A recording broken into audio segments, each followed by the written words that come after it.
Good afternoon, and thank you for inviting me, Beverly, and putting me on the spot. If I could, I'm gonna go back a little bit in my past, and I'm gonna use my teacher style and a little bit of teacher spirit. But I'm gonna need some audience participation. Nobody will have to exercise, nobody will have to get up. But I would like for you to close your eyes with me if you could. Close your eyes for just a moment, and I want you to think about a warm, muggy day in late May. And keep your eyes closed and think of yourself as a 6-year-old child. Think of the things that you did on that day in May. In late May, and it was muggy and it was hot, and you may have spent the day at the creek. You may have spent the day at the playground, but you came home, you took a bath, you got ready for bed, your grandmother read you a story, and you went to bed.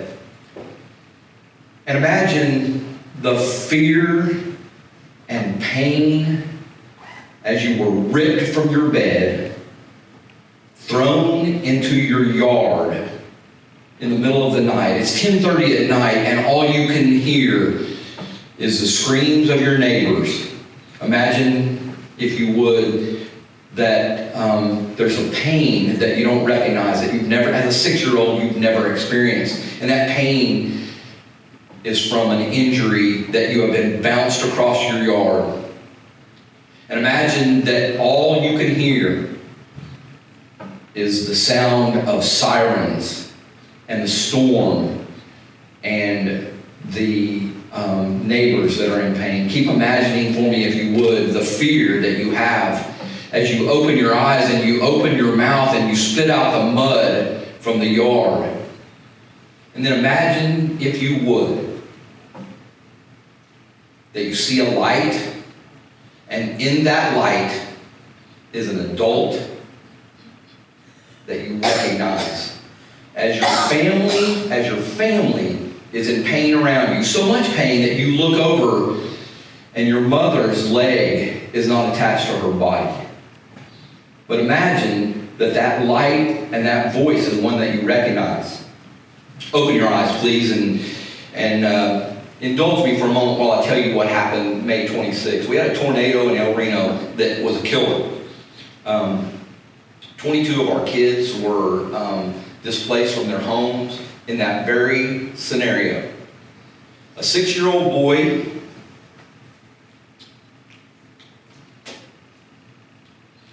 Austin Gonzalez tied his belt around his mom's leg in order to save her life. How he knew to do that, no one knows. He had been in this country for 2 years. He is barely able to speak English.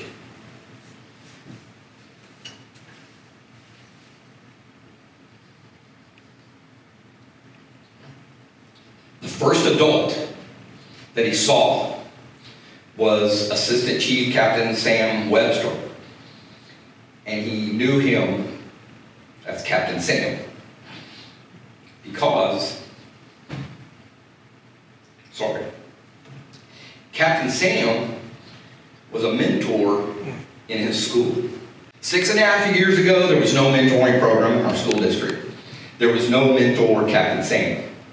There was no one to pick that boy up and give him that face that he recognized, that he spoke to him.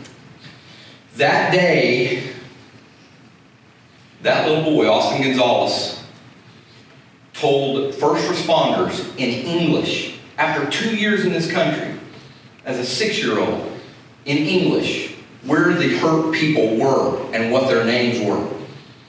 Because his bone sticking out of his arm, Captain Sam helped him, but he needed Austin's help too.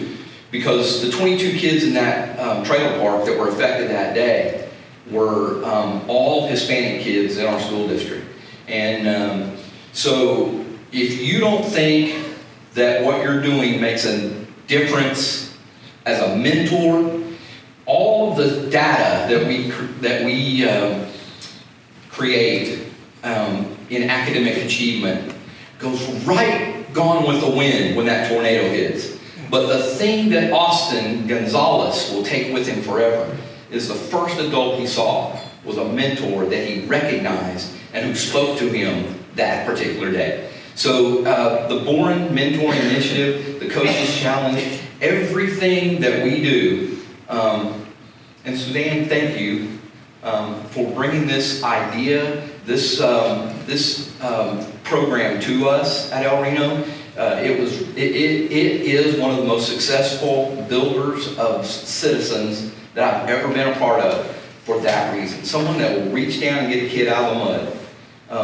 We read to them, we love on them, but the relationship is the most important thing. These kids all grow. We have the data to back that up. Everyone grows academically. But the thing that every one of those kids, and I think we're getting close to 1,000 now, that have been under the effect of an adult mentor in 6.5 years. We're getting close to 1,000 kids that might not have had an opportunity had it not been for the Born Mentoring Initiative. So I want to thank you personally.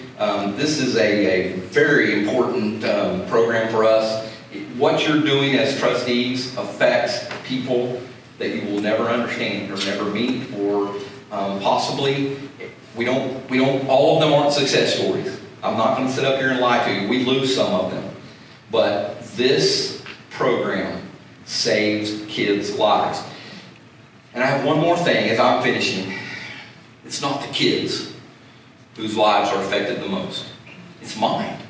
And it's all of our other adult mentors. Captain Sam, I promise you, will never forget when Austin Gonzalez looked up and said, "Captain Sam." That's really important to me. Thank you.